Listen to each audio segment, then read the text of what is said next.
Zach, we are back and we are talking players to buy or sell ASAP while you still can before your league mates catch on.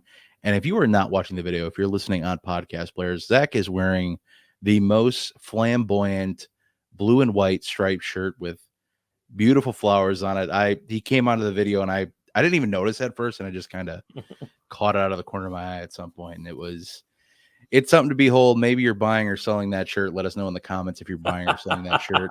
Leave us a like as well on the video if you enjoy it. But with all that said, we're going to get right into this one today. Zach, you are just out for blood. You made up for it with your buy later, but you were certainly trying to just rip my heart out with this one. So tell us who you got, why you got him, and what you're doing with him, what you're hoping to get. My sell, and yes, I am out for blood. I'm tired of waiting for this guy to come around, and I know it's only been a year and a quarter at this point, but we have put a lot of hopium on Dalton HIMcaid, and I'm just not about waiting around for it anymore. And there's reasons why. So let me get into why. First of all, okay, he is tight end 7 right now, but that doesn't mean anything right now because the tight end landscape, I don't want to use your words, it's dog water. It is something we cannot say on this show. It is so barren. And I think maybe, I don't know how temporary or long-term, it's like I'm just shifting my tight end strategy to just get by at this point. Give me 10 points if you can in my tight end position. Just don't put me at a large deficit like some of these players that we believed in, the Mark Andrews, the Evan Ingrams, the Travis Kelce's. They've put you in massive deficits. Sam Laporta, massive deficits for the prices you had to pay. And look, Dalton HIMcaid, he's been okay, but he's not even top 10, Bob, in receiving yards for tight ends through 4 games. He's not even top 10. He's only a top 10 fantasy tight end because he has 1 touchdown on the season. So it's not very hard at this present moment to be a top 10 tight end. So saying he's tight end 7 does nothing to bolster your argument or anyone else's argument as to why you should be keeping Dalton HIMcaid. Here's the results of 4 games in the Joe Brady offense.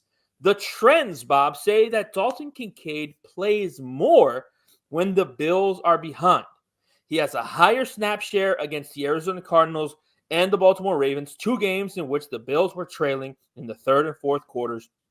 And the games against the Dolphins and the Jags, where they had big leads in the second half, he's off the field, man.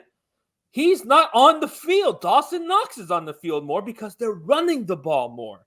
So with the investment, and that's part of the reason Dalton HIMcaid is on this list, the investment that it took to acquire Dalton HIMcaid, if I can get off this and just get down to a player like a Jake Ferguson, who is, the 2nd or 3rd target in I don't want to say high-powered offense, but a highly functioning offense with a good quarterback, with an offensive coach, at least just for this season, I'd rather do that. But Dalton HIMcaid, in my opinion, for the price that you're paying in fantasy, you don't want him not on the field. And that's happening because Dawson Knox, they're playing a lot of 11 personnel. If you don't know what that is, that's 1 tight end. And a lot of times, it's not Dalton HIMcaid. So Joe Brady's doing what exactly Joe Brady did last year, and maybe we should have paid a little bit more attention to that. But we didn't. I didn't. I'm not saying I'm at fault here. Like, I believed in Dalton HIMcaid, and I'm not saying I'm off the Dalton HIMcaid train. I'm just saying for what you're getting now, the way that this offense is operating and functioning, I would rather pivot and move off. And can I get to a Jake Ferguson? So I looked at some trades. I didn't find a Dalton HIMcaid for Jake Ferguson trade. So let me just throw one at you, and then I'll throw at you some other trades that I did see on Dynasty Daddy for Dalton HIMcaid. I threw out Dalton HIMcaid for Jake Ferguson and a 2nd-round pick. What are your thoughts?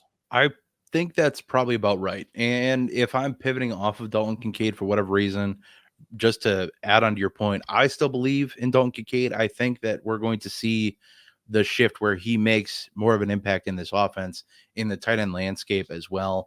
But this is a deal where you're pivoting off to another very good tight end, one that doesn't have the value price tag, still doesn't, despite being a very high producer when healthy. and you're getting a second round pick, I can't be mad at this. Like, as much as I want Dalton HIMcaid to succeed, there's another player we're going to talk about later who it's like, as much as these players flash, they have the talent. At the end of the day, we need fantasy points. And if they're not putting points or putting anything in the stat column, that's what shows up in fantasy points. So as good as they can be, sometimes you just need to find points. And just to your point, to real quick, just bounce back on anything before we get into more costs. My thinking in holding this guy is studs are studs for a reason. So I think that the time is coming where he's going to be better. I'm not putting too much stock into him not being top 10 in tight ends and receiving yards. He's only 30 yards out of third place. So, and that's, it's 30 yards, it's 30 yards, but it's not that far. It's not like it's a world apart at this point. It's not later in the season where that's a whole game right now for tight ends, by the way. Which is exactly to the point of, like, you're pivoting off of a tight end that's underperforming, but you're just not really, there's not a ton of like great tight ends out there right now. Mm-hmm. And so that's why I just have so little incentive to move off of him right now, because just about everybody's struggling. Unless you're catching lightning in a bottle with a Dallas Goedert who popped off for 2 games because the 2 top wide receiver targets were not there or missed time in both of those games, or you're getting Cole Kmet on his boom week, or this, that, or the other thing. Isaiah Likely, you happen to start week 1, which only 22% of rostering managers did. And ever since, you've been chasing that target total. Nobody is like just raking in points at tight end right now. Brock Bowers was good for the first 2 weeks, has been quiet the last 2 weeks. Trey McBride is somebody who's had a consistent target share, missed last week due to a concussion. There just hasn't been much stability at all at tight end. And then you have stalwarts, like you mentioned, Sam Laporta, but primarily Travis Kelce and Mark Andrews, who have just not been the guys we hope for. So I don't want to, while there's just this huge flux with the tight end position in general, I don't want to move off of what I believe Dalton HIMcaid can be because of the investment I've made into him, whether through drafting, through trading, whatever the case is. But I see your point. And if it's something like another one of your deals that you're going to talk about, honestly, all the deals you brought up are solid and moves I would heavily consider moving off of HIMcaid for, because they make sense. But I'm just not moving him to move him. And that's the key. I'm probably trying to look for a different solution to the problem versus selling him outright. But I totally get where your head's at with a lot of these tight ends. You brought it up a couple weeks ago. Just, look for matchups that make sense and hope that you can, get a guy to put up hopefully 10 points in your lineup. You'd be stoked for that at this rate, in a tight end premium, no less. But Zach, sorry to cut you off. Get back into some of these costs. Like I said, I like them all, so you can kind of wrap up this point here. Well, you didn't cut me off. I threw it to you, first of all. Some more trades that I looked at here. And again, these are Dynasty Daddy. The whole point of us using Dynasty Daddy is these are trades that actually happen. We want to find real life trades that people are making in their sleeper leagues, and that's what these are. Somebody did trade Dalton HIMcaid and Ricky Pearsall for Garrett Wilson. I like that one. I think we're going to talk about Garrett Wilson a little bit later. And then somebody just straight up, just traded Brock Bowers for Dalton HIMcaid. And you know what? I'm cool with that. I just feel safer. I think the every week the higher ceiling is Dalton HIMcaid, obviously, but I might be shifting my strategy at tight end just to not have a deficit some weeks where you have been getting those 2 weeks that I mentioned where they've got the lead like 30-3 at halftime and they're just not passing the ball anymore. And that's fair, but I want my tight end on the field. So those are some trades that I found, Bob. Let me know what you think about them. Yeah, I like them. Like I said before, I would consider these moves. I'd be surprised if you could move HIMcaid for Bauer straight up, but man, I don't hate the idea, honestly. I would maybe be a little concerned with if Devontae Adams moves and gets moved and they can kind of hone in on Bowers that much more. Maybe have some concerns there, but either way, yeah, I don't hate these deals. These are moves that kind of make sense, or moves that are at least worth moving what I believe is still a very good tight end. I think the tight ends are going to figure it out. I think a lot of players are going to figure it out. Water's going to find its level sooner rather than later. But I think we're seeing some impact of very little preseason action for a lot of these guys. A lot of the top guys coming into the season, remember, had contract situations going on, so they weren't playing.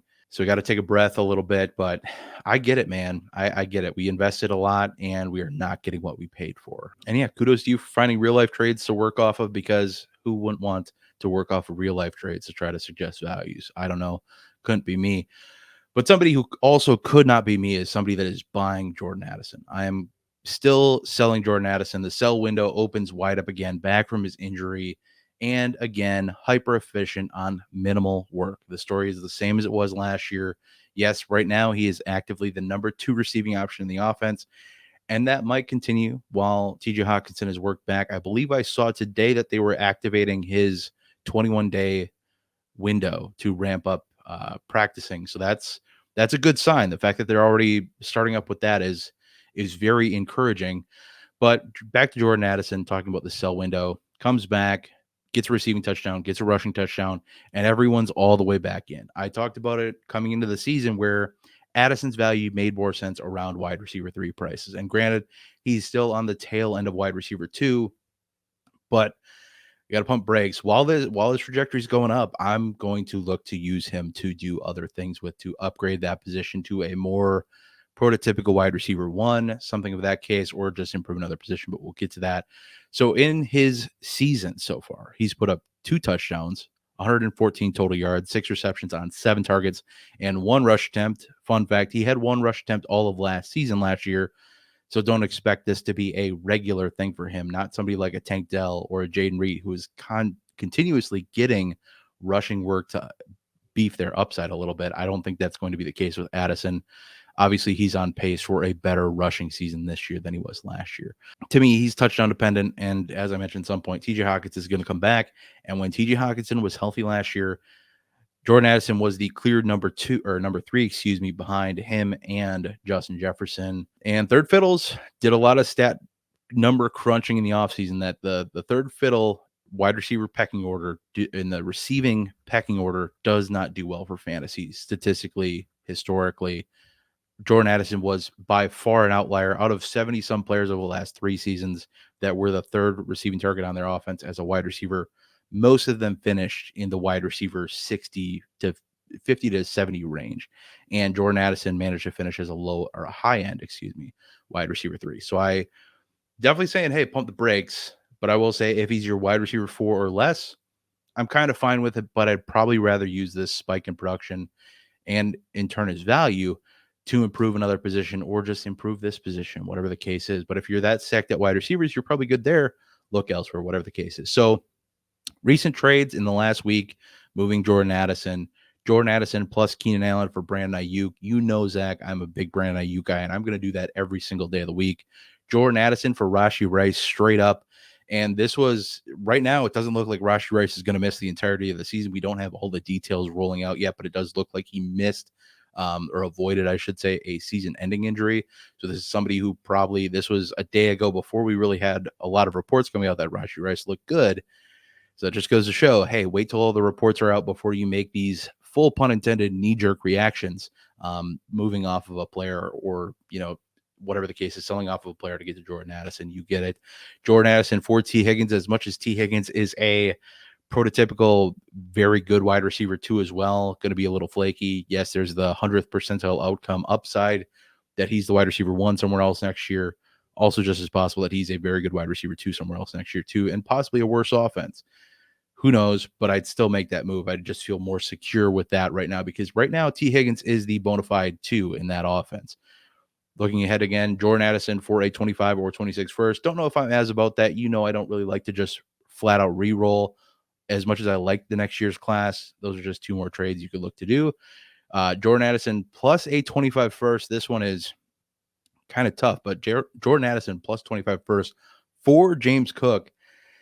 As much as I really want the James Cook side of that deal, it would be hard for me to pull the trigger on that much assets going one way with just James Cook coming back. I'd want something back. Give me a 26 second or third or 25 third. I'd be a little happier with that deal. But hey, that's improving another position. So is this next one. Jordan Addison for Sam Laporta in a non-tight end premium. Cash in on the panic that is happening, because I think it's far more likely that Sam Laporta gets back into the mix of things sooner rather than later. I don't think it's a coincidence that all of these tight ends are not performing to start the year. I think that's a sign that they are all going to get better, and not just that all of these tight ends who have production coming into the year suck now. I don't think that's the case. I don't think the league just said, you know what? We're not going to use tight ends on offense anymore. We're just not going to do it. We're going to use other ways to score points. I don't think that's the case. I think the tight end wave is coming, but who knows, Zach? What do you think about Jordan Addison? I know you're a little lower on him than most, but what do you think about Jordan Addison selling now, selling for these costs? What do you think? Some of these trades, I don't know. I think I'd rather have T. Higgins than Jordan Addison. Me too. Just for the appeal of like where T. Higgins could go, what he could be in someone else's offense. That James Cook trade, that's expensive. That's a lot. That's probably too much for me to pay because James Cook can get Dalton HIMcaided, for lack of a better term. Like they can just be out of a game or be ahead so far in a game where he's just not utilized, which I think happened last week where he only had 5 or 6 fantasy points. Look, it can happen to anybody, but the Bills offense is weird right now where it's kind of just like spread it, like what do you call it? Like spread offense almost. You're like, hey, here's a little for you. Yeah. Here's some Mac Hollins targets. Here's some Dawson Knox targets, right? Here's some Ray Davis. Here's some Ty Johnson. Like everybody is getting involved in that offense, and it's taking away from the guys that cost a little bit more. So I don't know if I want that James Cook trade. Ooh, that Sam Laporta trade is tough. I don't know what to do there. I need to marinate on that one for a little while. That's a tough one. Even though there's no tight end premium, you're hoping that you can get 75% of what Sam Laporta was last year. But in that scoring format, it seems to favor Jordan Addison. So very tough, very interesting. But I'm with you, man. Like sell. Like I've never been a buy Jordan Addison guy. So anytime you tell me to sell Jordan Addison, stamp of approval, baby. Yeah, and this next one here, you certainly have my stamp approval. One of my guys coming into the season, and I love this pick. I love that we're talking about him. I love that somebody else is taking on the mantle of buying this player. Zach, tell me who you got, why you're buying, and what are you paying to get him? I was off of Tony Pollard, not necessarily before the season, but at the end of last season, where he really struggled in that first 8 to 9 games. And again, this is part of where maybe my dynasty process will try to be a little bit more enlightened, so to say, where, hey, this guy's coming back from an injury.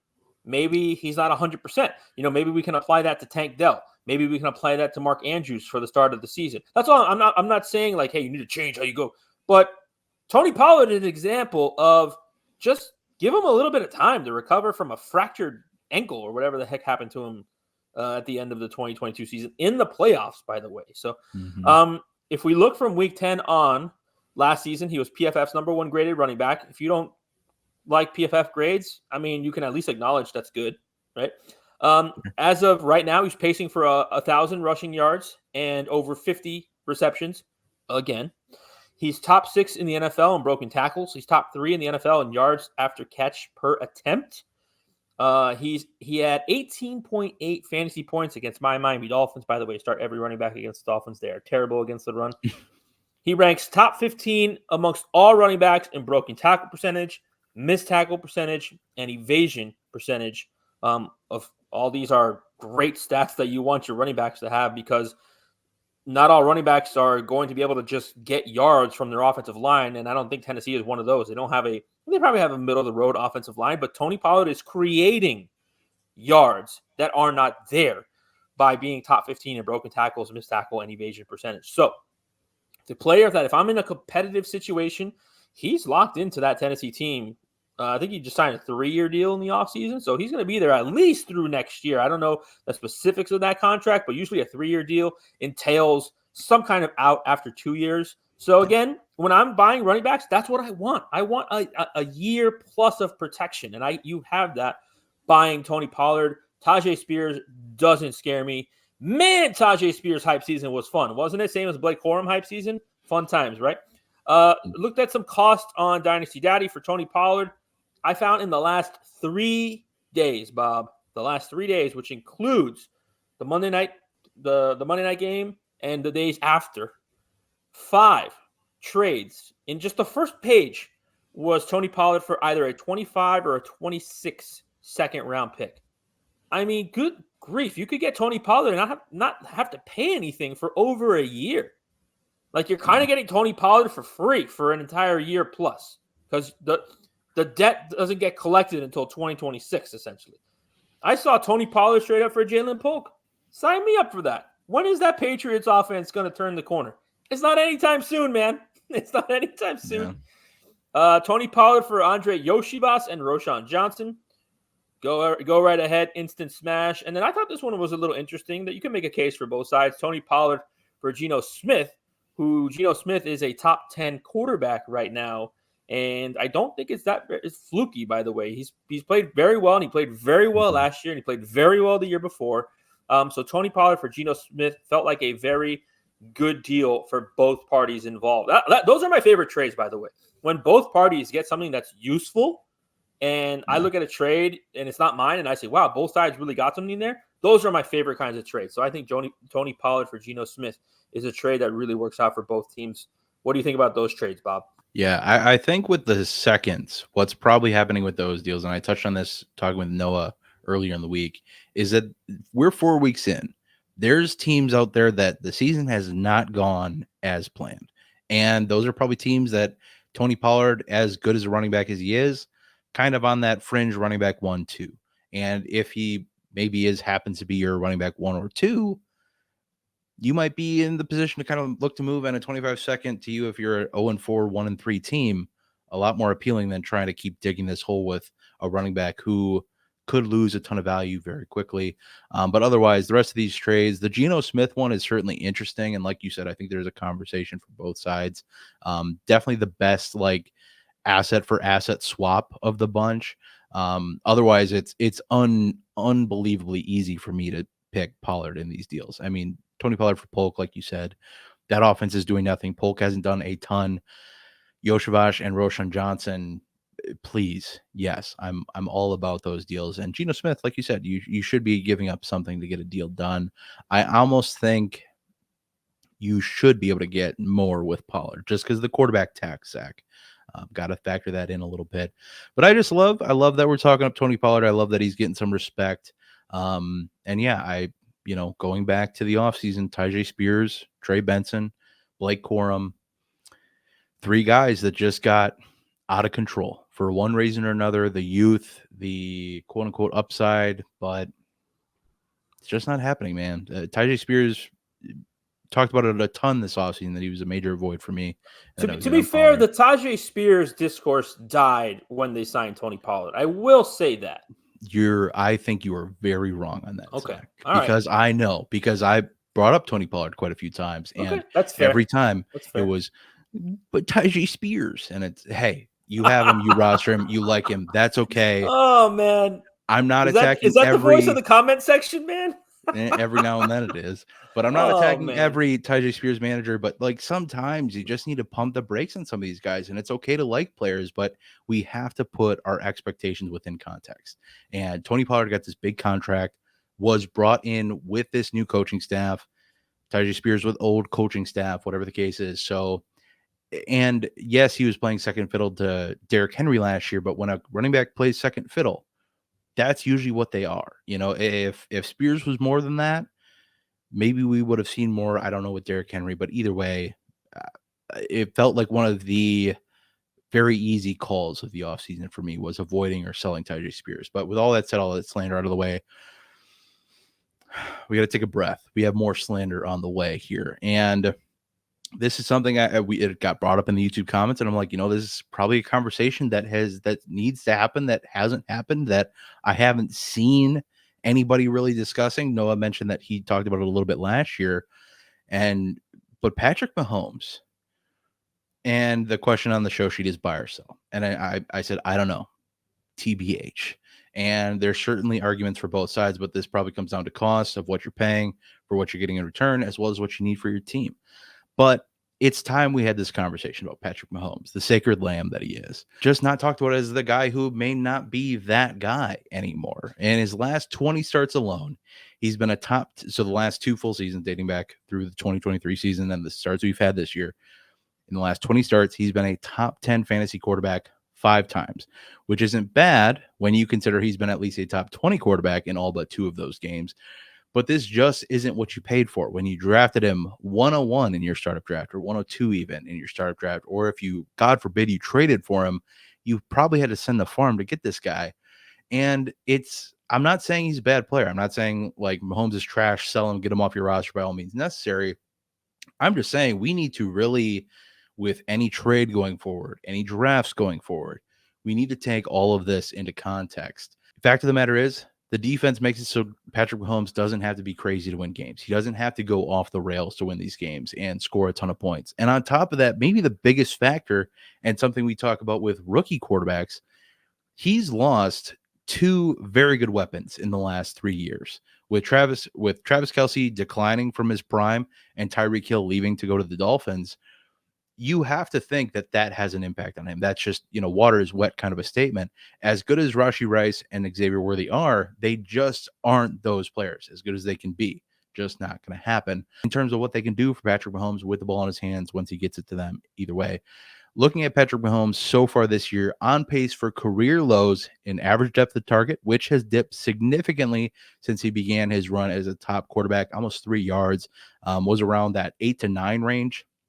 Now down to 6 average depth of target. Also on pace for lows in completions, passing yards, passing touchdown, and rushing yards. So it takes away a little upside. He's never been the big rushing guy like a Murray or a Lamar Jackson or even a Josh Allen for that matter. But it helps, especially when you're not being awesome elsewhere, while also being on pace for his career high interceptions. All of this points toward mid-tier quarterback land when you're not doing as well as what you've done in the past. And like I said, he's still good, but I just don't think you can expect much more at this point than a high-end, very high-end quarterback 2, very, very low-end quarterback 1 with some upside because he's still Patrick Mahomes. Yes, he can absolutely blow up. So it's just tough at this point. And looking at some completed trades, I'm probably most likely in the camp of selling because I wanted to kind of get some trades that maybe sway me one way or the other. I actually moved Patrick Mahomes in a trade today. Saw this trade completed by a Dynasty Daddy, where we look at completed trades to help us get a gauge on what the market might be for a player. Moving 225 first. An example, Zach, in a league with you in our C2C league, I moved Patrick Mahomes for Ted McMillan and Travion Henderson. And that, to me, pretty much equates to a early 2025 first and probably a late 25 first or even possibly an early 25 second, depending on how the class shakes out. Another deal straight up, Patrick Mahomes for Jordan Love. In most cases, I think you get a plus on the Love side. And if I'm getting a plus on the Love side, I'm going to take that. We've seen top 5 quarterback numbers more recently with him than we've seen with Patrick Mahomes. And again, like I said, I think you get the plus more often than not. There was another trade where you got Brock Bowers on top of Jordan Love in a deal for Patrick Mahomes. However, this was a one quarterback, so quarterbacks are a little more or a little less valued, I should say, more devalued, whatever the case is. There was one deal where I was selling, or a deal that was made where I would more likely sell for Patrick Mahomes, selling Devon Achane for Patrick Mahomes and a 3rd round pick. And this isn't even because I, love either player more than the other. This is just really just for security at the quarterback position, as opposed to sticking with the running back position, which we know to be volatile. So overall, Patrick Mahomes, man, is like, it feels gross to say, and I'm not like, I don't think his career is over, or any craziness like that. I'm just saying, like, and he's fallen on Keep Trade Cut. I think he's down to like quarterback 5 or 6 now. So like it's hitting the market, but I'm just saying, and if you're willing to go buy, have him as your quarterback 2. You should not be buying him at quarterback 1 prices anymore. It's just, that is not what the market should be for him. So if you're thinking about buying, trying to quote unquote buy low while the lack of interest is there and the frustration exists, that's my one caution to you. But Zach, talk about Patrick Mahomes, a guy we haven't really had to talk about much lately, if at all, because he has been pretty darn good. But looking back the last 2 years, he hasn't been that good. What are your thoughts on Patrick Mahomes, Zach? Yeah, this is a very interesting name to put on this list, and I think it bears mentioning that this is not an indictment on Patrick Mahomes, the NFL player. Right. We just play a game called fantasy football. Exactly. And it's based on how they perform in real life. And in real life, the Kansas City Chiefs, while they do ask Mahomes to do a lot, they don't rely on him as much as they used to 2 and 3 years ago, where they started to build from the trenches, defensively and offensively. and then build outwards. And that's what the Chiefs have done the last 3 years, prioritizing, defensive players, defensive line, offensive line, Chris Jones. They just signed Creed Humphrey to an extension before the season, saying, hey, we don't have to win 35-28 anymore. We need to win 21-17. And so it requires a different brand of football. And you're 100% right. You look at him and he's averaging 16 fantasy points a game this year. Ooh, it's rough. It's rough. And it's what I always go back to is the price that you paid. Are you getting what you paid for? And the answer is no. And so I don't know. For me, honestly, if I was going to sell, I gotta believe they have to go get a wide receiver. Like, they're down Hollywood Brown and potentially Rashee Rice. Even if it's a 5-6 week injury, they gotta go get someone else, because that offense wasn't really humming with Rashee Rice singularly anyways. So I kind of wait for a buy window. I don't know if that's a big game or a big 2 weeks, or let them go. Anytime somebody gets added to the Chiefs, everybody goes nuts. And so maybe that can happen. They go out and trade for Amari Cooper, or they go out and trade for Tyreek Hill. I don't have any kind of information on these. I'm just throwing hypotheticals out that could potentially give you a little value boost. And so if I was going to trade Patrick Mahomes, I don't think I'm going to get what I want. And so I might wait for some kind of a window that's hopefully going to come in the next few weeks. You don't know that it is. The Chiefs could just say, hey, we're just going to ride out this Kareem Hunt and Juju Smith-Schuster for the next few weeks and try and win Justin Watson. Like, I don't know. And the Chiefs can win that way, and they have. I don't know if they're going to want to do it. A lot of it's really going to depend on the Rashee Rice situation. But you're 100% right. You're just not getting what you paid for. And there's really no end in sight to that. It's not like they're going to get Hollywood Brown and Rashee Rice and Xavier Worthy all humming at the same time at any point soon. And even then, you don't know how well that works. Hollywood Brown's been a good wide receiver one time in his career, a wide receiver two. So other than that, he's been wide receiver 4 or 5 for the duration of his career. Xavier Worthy is a very boom or bust. And, Rashee Rice is good. He's good. He's all right. That's all I'm going to say. He's good. He's all right. So this is a very, very good name. This is one that should make people think, because I feel like a lot of people that are watching this video have Patrick Mahomes. Hey, drop it in the comments. Don't attack us. We're just trying to enlighten you a little bit. What are you doing? Are you panicking on Patrick Mahomes? Because I know I have a league where I have Patrick. I'm 4-0, but I paid 2 years ago 3 first-round picks for Patrick Mahomes, and that has not paid off. So, how are you feeling in the comment section? Let us know down below. Yeah. And I think it's just one of those things, like I mentioned, he's kind of a sacred lamb. And, for a lot of players, they've only been around for 4, 5, 6 years. And Patrick Mahomes has just always been the guy. And it's like, well, I think there just might be a changing of the guard. And honestly, we might be late to the punch.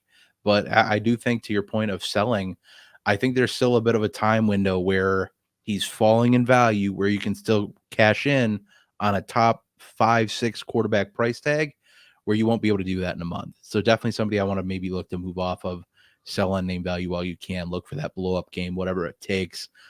Maybe look for more situations to buy low on, like you had with Jordan Love coming back from his injury, on a quarterback who's not playing, maybe a quarterback that's off in a bye week. It always looks more appealing when you're selling a player not on a bye week for a player on a bye week, if you can afford to not have a player in your starting lineup as well.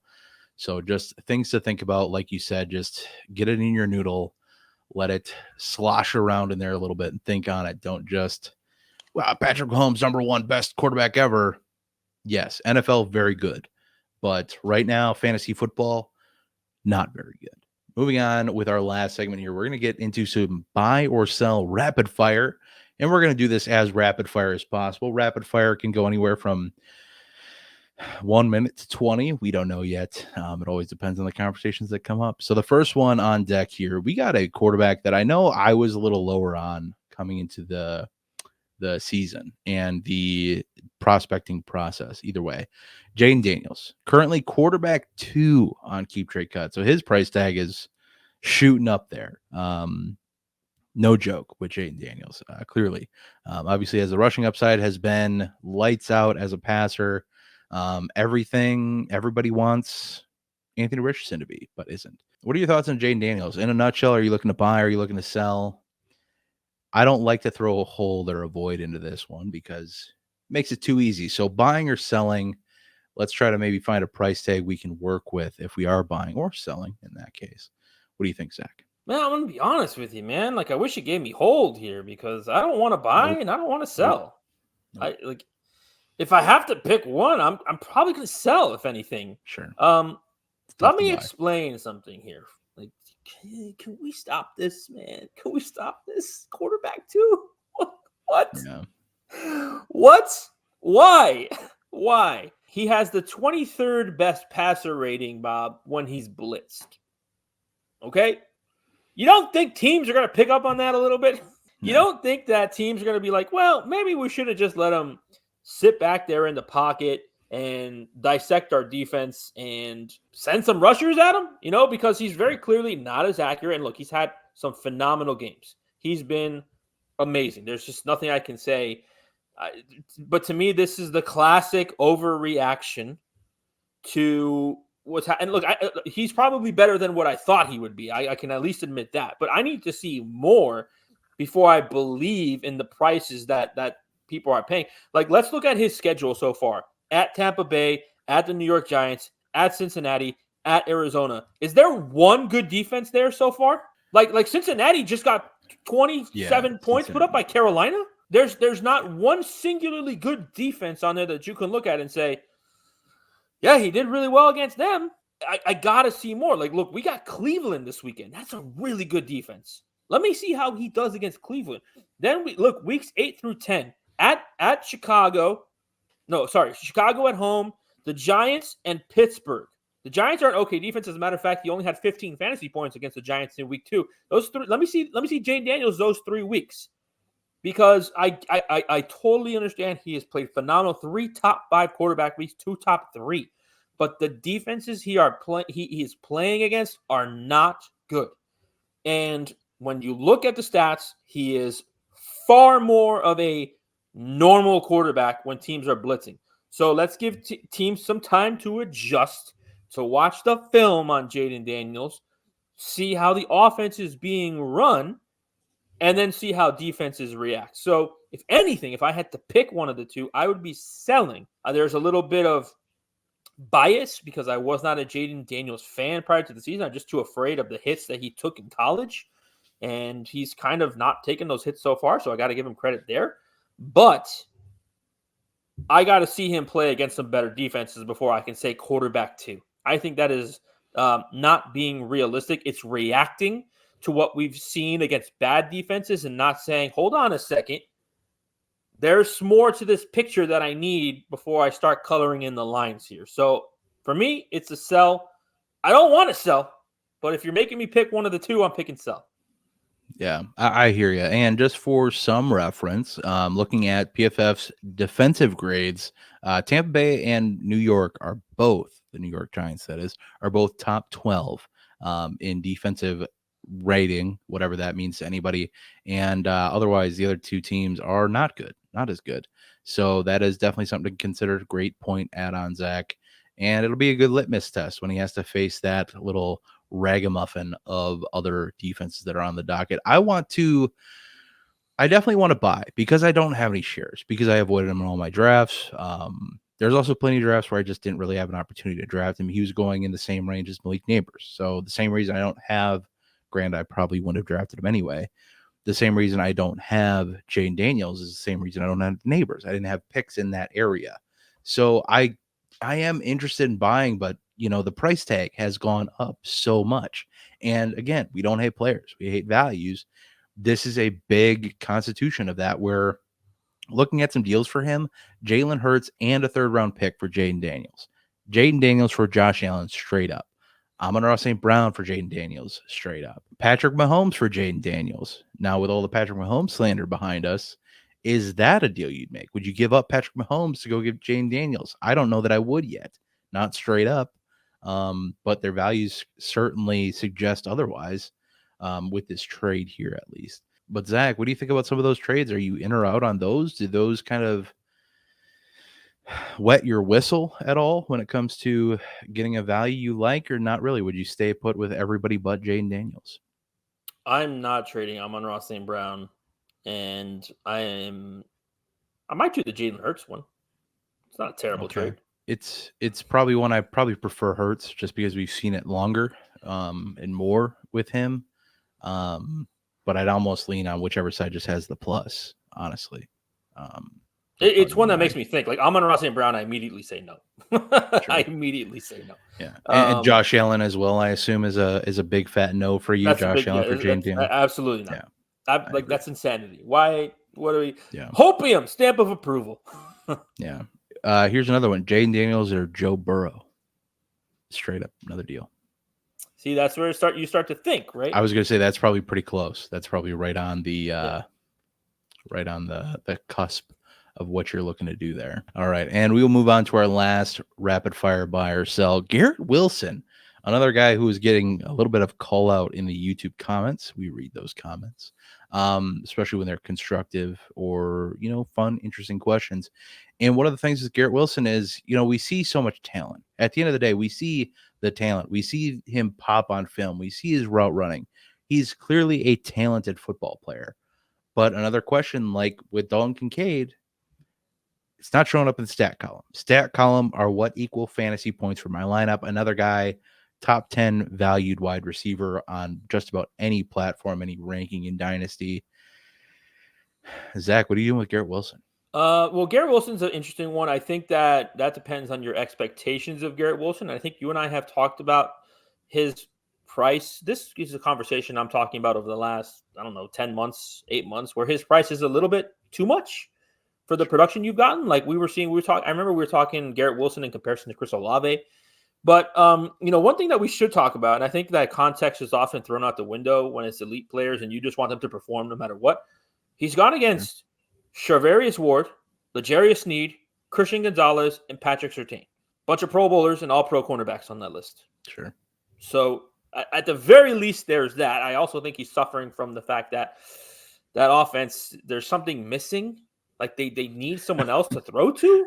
A good offensive coordinator, Zach. That you can attest to that, Morgan. That's your former guy over there in Nathaniel Hackett. But like we were talking about Alan Lazard a couple weeks ago, he's still a top 20 fantasy quarterback or a top 20 fantasy wide receiver, Mike Williams. So it's not like there's anybody really taking attention away from Garrett Wilson. The defenses are able to focus and align their best cornerback.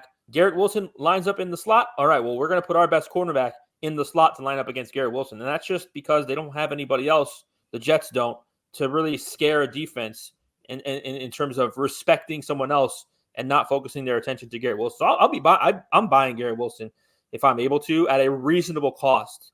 So it really depends on the cost, but contextually, he's played against very good cornerbacks and is the focus of the defense every single week on Sunday. In a nutshell, would you rather have A.J. Brown or Garrett Wilson? I'd rather have A.J. Brown. Yeah, you and me both. Puka Nacua or Garrett Wilson? I think I'd rather have Garrett Wilson. DK Metcalf or Garrett Wilson? Wow, that's a good name. That's a name that we are not discussing, and I think we did talk about him before the season. A little bit. I think with the way that Seattle offense is humming right now, I think I'd rather have DK Metcalf. I am leaning in that camp as well. Yeah, you have 2 years of difference age-wise, but yeah, I mean, if it depends. I don't care about that. Yeah. I mean, maybe what you're doing, it plays a role if you're a little younger team, kind of still looking to turn the corner. If you're a little more win now, maybe DK Metcalf is more your flavor. But also because he's just putting up points more so than Garrett Wilson at this point. Chris Olave or Garrett Wilson, the old-fashioned, the toxic twins from Ohio State. I'm still gonna go Chris Olave, even though Derek Carr loves throwing passes to Mason Tipton on game-winning drives. I'm never gonna let that go.